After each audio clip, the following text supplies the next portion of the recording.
Oil போட்டு தண்ணி வாத்துக்கினானுங்களே 3-4 வருஷமா. ஏன் பண்ணாங்க? எதுக்கு பண்ணாங்க? எங்களுக்கு விவசாயத்துக்கு மேல அக்கறை கிடையாது.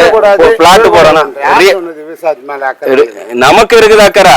ஆளுறவனுக்கு வேணும்ல, நம்மள ஆளுறவனுக்கு வேணும்ல. எப்படியாக அந்த கிணறு காட்டுல போய் பாருங்க. அந்த கிணறு மரத்தையே எடுக்க போனேன். மரத்தை எடுக்காத கல்லால் அடிச்சேன். நம்ம முன்னோர்கள் மரம் வச்சது எதுக்கு? அந்த நீர் பிடிப்பு அப்படியே இருக்கணுங்கிறதுக்காக. அந்த கிணறு காட்டுல போய் பாருங்க, ஏரிக்கு உள்ள போய் பாருங்க, எத்தனை பேர் போய் இந்த கெடுத்து குட்டி சவர் ஆக்கிட்டானுங்க. என்ன பண்ணானுங்க? அத பள்ளம் எடுத்து மண்ணை எடுத்துட்டான். அங்கங்க ஏரியில இல்ல மற்ற அந்த மேய்க்கால் புறம்போக்கு இன்னும் அந்த ஏரி புறம்போக்கு எல்லாத்தையும் பயிர் வைக்க விட்டாலும் பண்ணிட்டாங்க. 10 அடி ஆழம் போட்டு பள்ளம் எடுத்துட்டான். மண் எடுத்து இந்த ரியல் எஸ்டேட் இந்த கட்டடம் கட்டுறானுங்கல்ல, அங்க கொண்டு கட்டுறது ரோட்டு போட்டணும்னு சொல்லிட்டு வித்துட்டானுங்க. பாதி ரோட்டுக்கு பாதி வித்துட்டானுங்க. பாதி வித்துருவானுங்க. வித்து வேலை செய்ய நான் டிரைவர் தான். நான் 83ல இருந்து நான் டிரைவர். இன்னைக்கு எந்த வண்டி கொடுக்குறேன்? நான் ஓட்டாத வண்டி கிடையாது. இன்னைக்கு இந்த இடத்துல கொண்டு விட்டுருக்கானுங்க வேலை வாய்ப்பு இல்லாம. இதான் நீங்க இதெல்லாம் காரணம் என்ன? மாத்தி மாத்தி ரெட்டையில சூரியானி இவன் காப்பாத்துவான் அவன் காப்பாத்துவானி ஓட்டு போட்டதுதான் காரணம். இப்போ உங்க பிள்ளைங்க நாங்க வந்திருக்கோம்ல, விவசாயிக்கு ஒரு ஓட்டை போட்டு பாருங்க. விவசாய சின்னத்துக்கு ஒரு ஓட்டு போடுங்க. சீமானண்ணனுக்கு என் பையனும் நானும் தான் போட்டோம். குடும்பத்துல எல்லாம் தான். நீங்க போட்டனாலதான் அங்கீகாரம் கிடைச்சது எங்களுக்கு. இந்த தடவை போடுங்க, ஆட்சியை பிடிச்சிருவோம். சத்தியமா சொல்றேங்க. அந்த கங்கமாய சாட்சியா நான் சீமானுக்கு சுத்தனங்க முத்திர இல்லைன்னு சொல்ல. என் பையனே சொன்னான் சீமானுக்கு போடுவா அப்படி.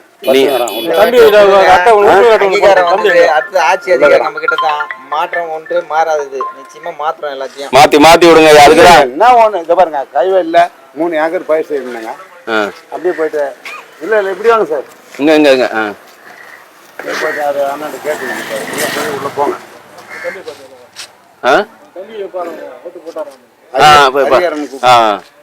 என்ன கைவெல்ல 100 மூட்டை நெல் கிட்ட வாலியம். இன்னைக்கு நான் 5 பொண்ணு ஒரு பையன் 4 பசங்களை கட்டி கல்யாணம் பண்ணி கொடுத்துட்டேன். இப்போ ஒரு பையன் ஒரு பொண்ணை 3 வருஷமா எதுவுமே பண்ண முடியாத நிலைமையில. விவசாயத்தை நம்பி அவ்வளவு பண்ண இன்னைக்கு பண்ண முடியல. இவனுங்க எல்லாம் சுத்தி பிளாட் போட்டு விற்கிறதுலயே குறியா இருக்கானே விவசாய நிலத்தை. எல்லாத்தையும் பிடிக்கணும். புறம்போக்குல எங்கெங்க கைவெளியில பயிர் வச்சோம் அதையும் பிடிக்கணும். காட்டுல கிணறு எடுத்து பயிர் வச்சிருந்தோம் அதையும் பிடிக்கணும். மேய்ச்சல் நிலம் இருந்தா அதையும் பிடிக்குவான். ஆனா இவனுங்க எல்லாம் பட்டா போட்டு பெரிய பெரிய ஸ்டேடியம் அது இதுன்னு கொண்டு வந்துருவாங்க. நான் இப்பவும் சொல்றேங்க, கவுன்சிலர் இருந்து தலைவர்ல இருந்து மொத்த பேரும் என் பப்ளிக்கா வாங்கிக்கின்னு தாங்க அந்த வேலை பார்த்தாங்க. மண் எடுத்து தின்கிறது. அது ஆமா, எல்லா ஏரியிலயும் நடக்குது. இப்போ பூஞ்சேரி ஏரி இருக்கு பாருங்க, 12 அடிக்கு மண்ணு நோண்டி எடுக்கிறாங்க. எடுத்து இருக்கிற எல்லா ரியல் எஸ்டேட் கட்டடம் பிளாட் கட்டுறாங்கல்ல, அபார்ட்மெண்ட்ஸ் அங்க கட்டு கொடுக்குறான்.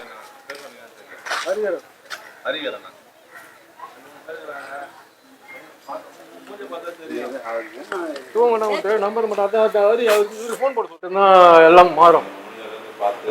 பெரியவங்க ஏதோ பண்ணிட்டாங்கன்னா அப்படியே இருக்காதீங்க.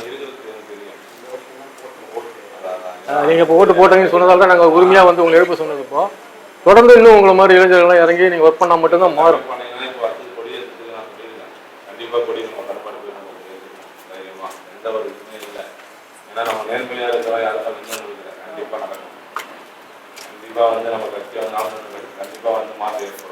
கவலைப்படாத. நாளைக்கு வந்து உனக்கும் சரி நம்ம இன்னும் இருக்கிற தலைமுறைக்கும் சரி கண்டிப்பாக வந்து தரமான கல்வி தரமான மருத்துவம் கண்டிப்பாக கிடைக்கும். ஏன்னா இப்போ வந்து தரமான மருத்துவம் நம்ம போய் ஹாஸ்பிட்டலில் போனால் பார்க்குறாங்களா?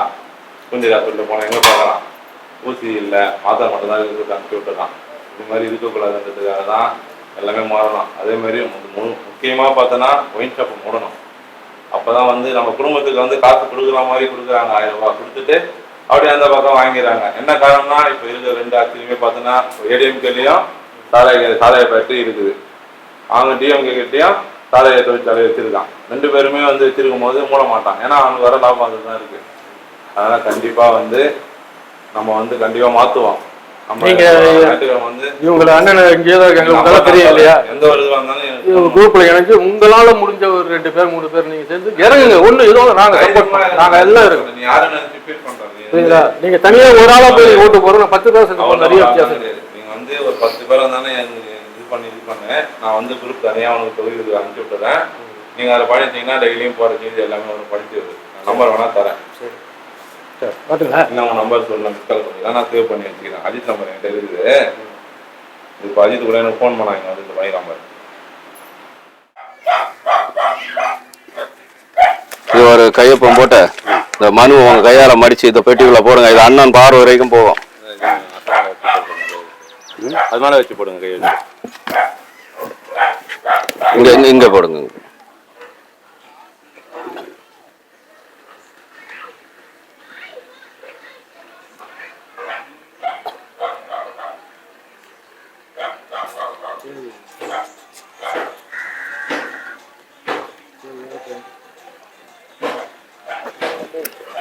என்ன எழுதியிருக்காங்க நான் உங்களுக்கு முதல்ல படிச்சு காட்டிக்கிறேன். சைன் போட்டீங்க.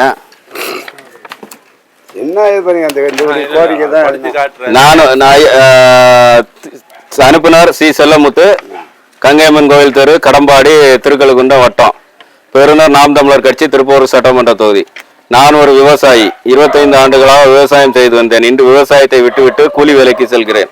காரணம் நீர்நிலைகளான ஏரி போன்ற இடங்களில் அளவுக்கு அதிகமான மண் எடுத்ததால் விவசாய பாசனத்துக்கு பயன்படுத்த முடியாத காரணத்தால் பலர் விவசாயத்தை கைவிட்டு கூலி வேலைக்கு செல்கின்றனர். ஆகையால் நீர்நிலைகளை சரியாக பராமரித்து விவசாயத்தை காக்குமாறு கேட்டுக்கொள்கிறேன். வேற ஏதாவது எழுதணுங்களா ஐயா? அது தான் அந்த புறம்போக்கில் பயிர் வச்சதெல்லாம் அதெல்லாம் எதுவும் இல்லையா?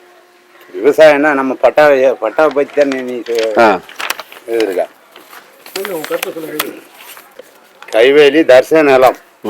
தர்சன நிலத்தை வந்து 30 ஆண்டா விவசாயம் பண்ணி வந்த இடத்தை விடமாட்டேன்னு ஆக்கிரமிப்பு பண்ணி விட்டார்கள்.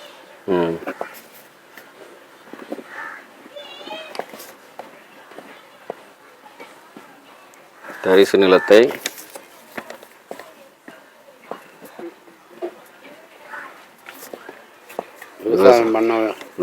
விவசாயம் செய்ய விடாமல்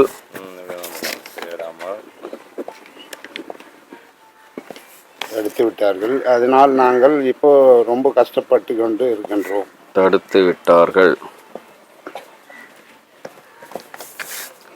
அந்த நிலம் எந்த எதுவும் காலியா தான் இருக்குது. ஆமா, காலி தான். எல்லாம் கைவேலி பக்கம் எடுத்து அள்ளிட்டாங்கன்னு சொன்னாங்க. அது வந்து இங்க காடு. அந்த நிலம் காலியாக தான் இருக்கு. வேறு எந்த பயன்பாடும் இல்லாமல் கிடக்குது. அது கவர்மெண்ட்டுக்கும் லாபம் இல்லை, நாங்கள் ஊரோட பிறந்தவனுக்கும் லாபம் இல்லை. இல்லாமல் விவசாயம் பண்ண முடியாமல் கிடக்குது. அது விவசாயம் பண்ண போறேன்னு போனால் வியை வந்து தடுத்து கிடக்குறோம். வியை தடுத்து ஓட்டக்கூடாது, விழக்கூடாது.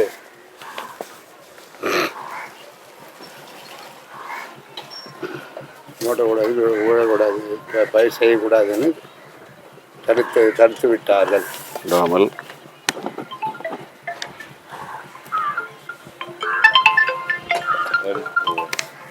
எந்த வண்டி தான் இல்லை, எல்லாருக்கும் தான் பொதுவாக தான். ஆமாம், உங்களுக்கு பேர் சரி, நீங்கள் கொடுத்துருக்க மனுவாக அது போடுறோம். சுமார் அதில் இருக்காங்க ஒரு 20-30-40 பேர் பயிர் வச்சிருந்த விவசாயம் இந்த இடத்துல காலி. கைவேலி பார்க்கலாம்.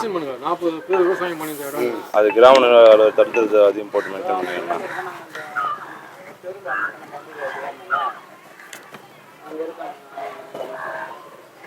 தடுத்து விட்டதால் ஒன்று வேணும். 40 குடும்பம்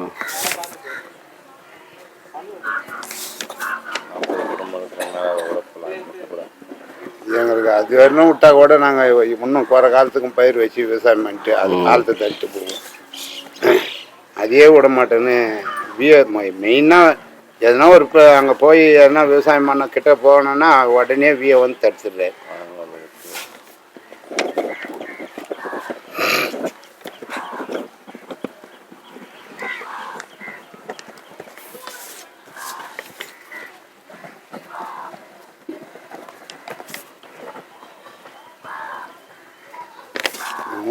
நான் அதை விவசாயம் பண்ணியிருந்தா எப்படியும் இந்த ஒரு பொண்ணு பிள்ளைய கொடுத்துருப்பீங்க, சீர் பண்ணியிருப்பேன்.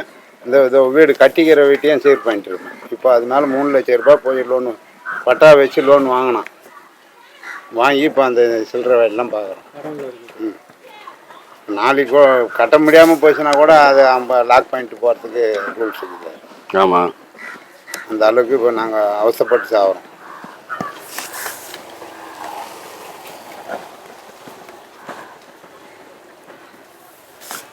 கைவேலி தரிசு நிலத்தை விவசாயம் செய்ய விடாமல் தடுத்து விட்டார்கள். அந்த நிலம் வேறு எந்த பயன்பாடும் இல்லாமல் தரிசாக கிடக்கிறது. விவசாயம் செய்ய விடாமல் செய்ய விடாமல் கிராம நிர்வாக அதிகாரி தடுத்து வருகிறார்.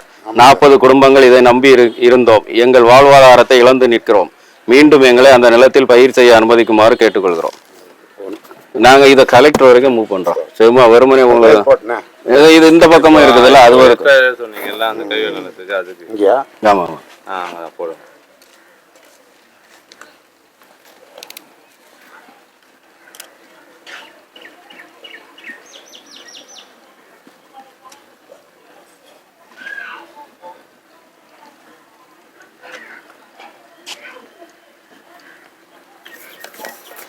தேதி போட்டோம். இன்னும் இவ்வளோ தேதி. இது ஒன்றை மட்டும் வாங்கி கொடுத்தீங்கனாலும் நாங்கள் வீடு இருக்கிற காலம் வரலாம் நாங்கள் மறக்க மாட்டோம். கண்டிப்பா எப்படிங்க இதை மறக்க மாட்டோம். இதை வந்து உங்க கையால புகார் பேட்டியில போடும்.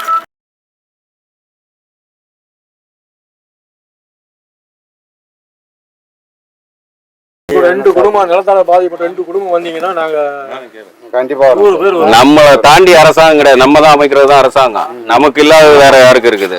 சரி சார். சரி.